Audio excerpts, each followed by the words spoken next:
Hello everybody, Pokemon Trainer Rob here, and welcome to the next part of the Pokemon Emerald Battle Frontier. Well, we have 2 gold symbols so far, so let's see if we can get ourselves a third one.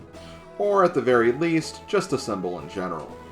The next 3 challenges we have here at the Frontier are challenges we have actually done before, but to a much lesser extent. Remember those battle tents we took part in during the main game? Well, let's just say they make a return here at the resort, and they're at a much higher level than what we've dealt with so far. The first one I'll be doing is the Battle Arena, because I honestly felt like this one would be the easiest of the 3, as the other 2 have a bit more dependency on luck of the draw scenarios. Although I did have a secondary reason for picking this as well, although it was less of a reason for doing this first, but more of a reason not to do the Battle Factory first. But I'll get into that when we cover the Battle Factory in the next video. For just a refresher on what rule set we'll be doing here at the Battle Arena, we'll be doing the Set KO Tourney rule set, which was used in the Battle Tent back in Fall Arbor Town. In this set, you face off in another trainer in once again a 3 vs 3 Pokemon battle. For each individual matchup, once 3 attacking turns have been made for both Pokemon, if neither of the Pokemon have been defeated, the battle judges will determine a winner based on 3 different criteria, and whatever Pokemon loses will be eliminated from the battle, prompting that trainer to bring in the next one, where the process continues until a trainer has no Pokemon left. If you manage to KO a Pokemon, that also resets the round as well, so you may end up having an entire Pokemon battle with no judge decision at all. Also, it's worth keeping in mind that any Pokemon that does manage to win a judging round will keep whatever health and status they currently have, so it's not a full reset. If both Pokemon end up tying in a judge decision, the matchup will be considered deadlocked and both Pokemon will be eliminated, prompting in the next one for both trainers.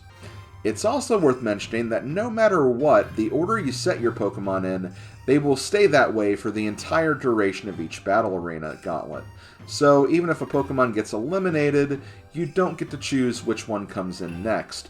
Rather, you are forced with whoever is in the next slot in the lineup. This means that in addition to the Pokemon you bring in general, it's wise to have a good general lineup order as well, where you try to avoid scenarios like having 2 Pokemon weak to a same typing next to each other. Just things you have to consider when doing a challenge of this nature. I'll get into the judging aspect of this challenge once we get officially started, but much like the Battle Tower, each run of the Battle Arena will be 7 battles, and once you complete all 7, you'll get some BP for your efforts, and each additional round will be a bit more difficult. I actually wasn't aware of this until after the last recording, but in addition to seeing more fully evolved Pokemon in future rounds, apparently the Pokemon themselves will also have better stats and IV values. This means a Swampert you face in the 7th round will not be as powerful as one you face in the 9th round. Or at the very least, the latter stats will have greater potential of being better at the absolute least. So even if you do manage to sweep quite a number of the early rounds, don't let that get in your head, because something that might one-hit KO in one round may not do the same in a future one. Anyway, in order to face the Frontier brand in this establishment, you need to win 27 battles in a row, and then you will face them at the end of the 4th round for match 28. Then, if you want your gold symbol, you will need to do another 4 rounds, facing off with them once again at the end of round 8 on match 56. You technically have to do less matches than you did for the Battle Tower, thank God, but it's still a pretty large amount of them, so best of luck if you decide to take on this challenge. Let's go ahead and get right into it. I decided to bring Kip, Sig, and Slavko as my main 3 for the early rounds. I wanted to kind of test Kip out a bit here, because he is one of my team's bulkier members, and has some really nice type coverage as well, something that would be pretty helpful in a challenge like this, where if you can't KO a Pokemon, you can at least turn the tide in your favor with the judge decision. However, I'll be honest here, the judge decision never really came up much for me for my first 20 battles because, well, Kip was absolutely killing it for this challenge. I don't even think it was due to luck either. I think Swampert is just a very powerful Pokemon, and the type coverage and moves I have for it was enough to carry me through a majority of these fights unscathed. And even if we did come against a grass type, his one major weakness, either Sig or Slavko could just as easily knock it out in retaliation and finish up the rest of the fight no problem. And that's only if Kip managed to lose, because let's not forget, Kip also has Ice Beam to deal with grass types for at least some kind of damage, and even without the stab bonus, it was still one-shotting a good part of the time. So yeah, this was turning out to be a very easy establishment for me, at least in the early game anyway. And as a result, I don't really have much to show here aside from Kip destroys this, Kip destroys that, and finally, Kip destroys this as well. So while I fast forward through these battles, I'll explain the criteria for the judge decisions. You are graded on 3 particular things here: mind, skill, and body. Mind is based on the offensive moves you choose in battle. If you choose more damage-dealing moves than your opponent, whether they hit or miss, you'll generally be guaranteed the winner of this category. Skill is based on your general accuracy. The less your moves miss, the better off you'll be, but be warned, because if your opponent chooses paralyzing, confusion, sleep, or attract moves, this will hinder your ability to do well here. You also get bonus points for using super effective moves, as well as lose points for using moves that are not very effective, so keep that in mind. Finally, body is determined by the amount of HP you have remaining at the end of the face-off compared to the amount of HP you had at the beginning. The Pokemon with a better ratio will take this category for themselves. So yeah, those are the things you have to look out for if a particular match might end up in a deadlock. It's hard to really pinpoint a strategy here, because it'll definitely vary on what type of Pokemon you use and that Pokemon's advantages. I generally focused on brute force, where I did what I could to try to outdamage my opponent before they had a chance to mess with me too much. That way, even if they did manage to take the skill category, I was at least guaranteed the other two. Like I said, the decision never really came up that much for me during the first few rounds. It happened once in match number 9 where I couldn't quite knock out a Clamperl, but still managed to win the face-off, and then in match number 12 where Kip surprisingly tied with a Hitmonchan, knocking out both fighters and finally bringing out another Pokemon of mine for the first time in 12 matches. Every other match was basically a Kip solo run. Because of this, we're actually going to fast forward a bit to the final match of round 3, match 21. This match starts with Kip versus a Granbull. Despite using Earthquake, this move doesn't make a dent in this Bulldog, and unfortunately Mega Kick is making a dent in mine, so Kip actually goes down here. Thankfully, Sig is waiting in the wings to get the revenge KO. Next up is Victory Bell, and I'm actually kind of worried here because Grass Poison has historically been a bit of a thorn in Sig's side in these past challenges, but thankfully it doesn't go too bad since Victory Bell doesn't even attack here. However, with a third move, Synthesis, Victory Bell removes all damage I did to it, and we end up tying in the judge decision. This brings out our final Pokemon, Slavko versus Clefable, and, well, Hyper Beam says, bye Clefable. And wow, we're already here at the end of round number 4, coming face to face with Greta, the Arena Tycoon, and the Frontier Brain of the Battle Arena. Greta has a Heracross, an Umbreon, and a Shedinja, of all Pokemon.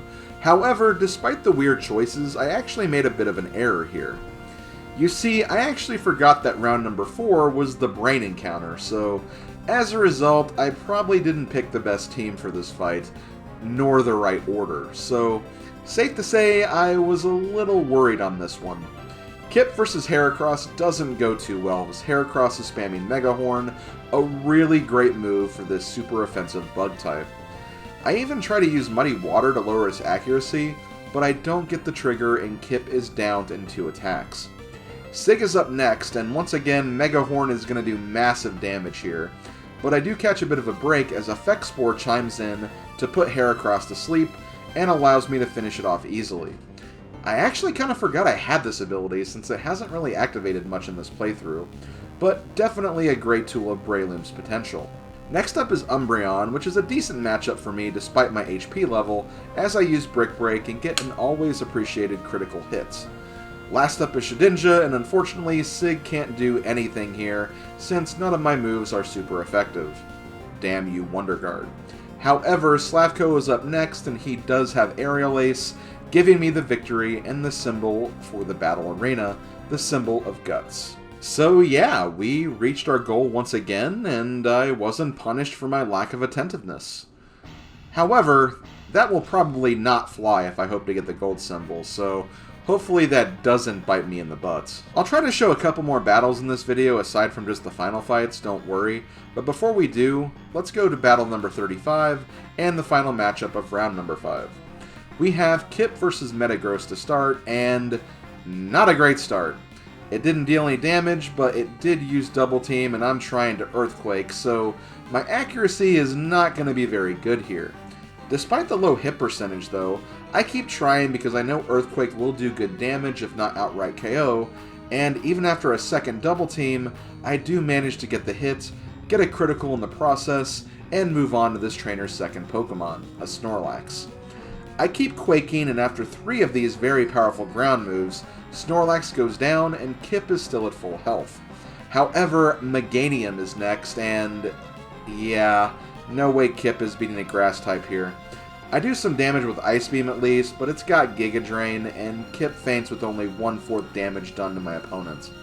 Sig comes out and uses a Sludge Bomb, and while it does great damage, it comes up just short of KOing Meganium, leaving it with the smallest sliver of health left. Also, Meganium has flails, so yeah, Sig is taken out as well. But we still have Slavko and Aerial Ace, so I was not at all worried. Jumping ahead to match number 40, the 5th fight of round 6, we start with Kip versus another Granbull.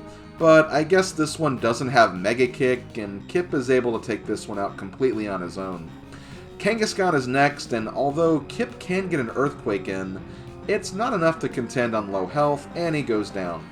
Sig is up next, who Brick Breaks for victory against the second Mon, and then uses some strategic Giga Drains to take out Wailord. Still seems pretty safe and free, right? Well, the finale of round 6 goes a bit differently, as Kip starts off against Crobat. Although some Ice Beams do take out the Flying Poison type, Kip does take heavy damage and finds himself against Starmie, a Pokemon that will be problematic not just for Kip here, but also for my Breloom on deck because Starmie is fast and also hits hard with special attacks, not to mention it's part Psychic. Kip goes down as expected, and so does Sig, but it wasn't even a Psychic move that did it, but rather an Ice Beam, and it didn't even critical either, so it was just that strong of a blow. This is pretty scary. Slavko comes out, takes over half damage from Psychic, gets the KO with Hyper Beam, and that brings out Kingdra.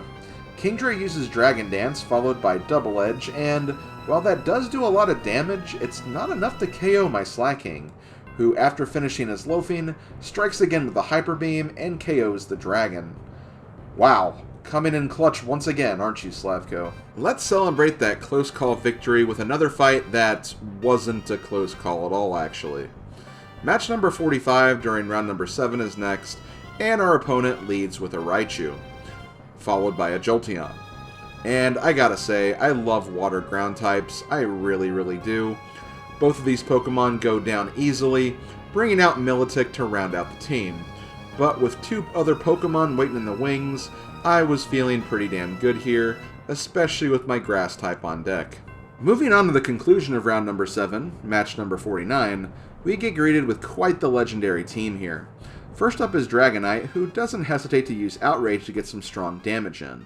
But a quad-effective Ice Beam still manages to outdamage the beast and give us the first victory. Next, the trainer sends out Regirock, and damn, this Pokemon is the definition of bulk. I attempted Muddy Water first just to potentially lower his accuracy, but when that doesn't play out, Kip goes down, bringing out Sig. Giga Drain isn't enough to finish it off, and despite the Pokemon using Double Team and Paralysis strats, a follow-up Brick Break does enough damage, bringing out the final Pokemon of this team, Suicune.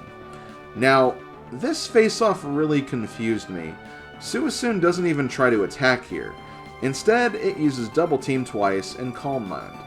Now, due to my paralysis and low hit, I do miss a few attacks, which means there is no way I'm winning the Mind Fight here. But since I am using attacking moves, all I need to do is get one attack in to win this exchange, and thankfully, a Giga Drain does get through, as weak as it is. Heck, even if I didn't get that damage in, we would still have just tied, and I would have won anyway, since I still had one Pokemon left. very weird play here, Cool Trainer Brian. For what will be the final round of the battle arena, regardless of what happens here, I do actually remember to switch up my team here in preparation for the rematch with Greta. I actually benched Kip this time, despite how helpful he's been throughout this challenge, in favor of perhaps my most sinister member, Dark Lord. Breloom takes the front lead, Dark Lord is up second, and as usual, I got Slav at the end, ready as my finisher. And although I wouldn't say my confidence is super high, a majority of the fights still go alright, and Dark Lord seems to fill his role nicely. He's not one-shotting as easily as Kip is, but he does have some good points to him. The penultimate fight starts with Sig versus a Lantern. While ultimately I do think Sig has the advantage here, Lantern using Confuse Ray does slow my Breloom down a bit, and getting nailed with a Hydro Pump puts it in close to red health. Thankfully, Sig is still victorious with 2 Brick Breaks, even after a miss with a second attack. However, regardless or not of whether that conclusion went down, Starmie was going to come out next, and as we learned from earlier, Starmie is a solid counter against Breloom, and sure enough, Sig goes down. When Dark Lord comes out, I feel pretty good because he does have a typing advantage here, but his low HP is still a bit of a sore spot, and Starmie still has water moves, and Surf does a great deal of damage to my Ghost. A Shadow Ball does manage to get at least half of the Starmie's health down though, however Dark Lord goes down, and Slavko is all I got remaining. Instead of damaging my Slacking, Starmie goes for Confusion strats yet again, but thankfully Slab is able to break through and take it down, bringing out the final Pokemon, Octillery. To make the confusion worse, this Pokemon adds Paralysis to my list of concerns, so now it's becoming a bit difficult to hit this guy. However, all I need to do is get one Hyper Beam out, and then I'm off to the rematch with Greta. Time to see if I can go 3 for 3 here.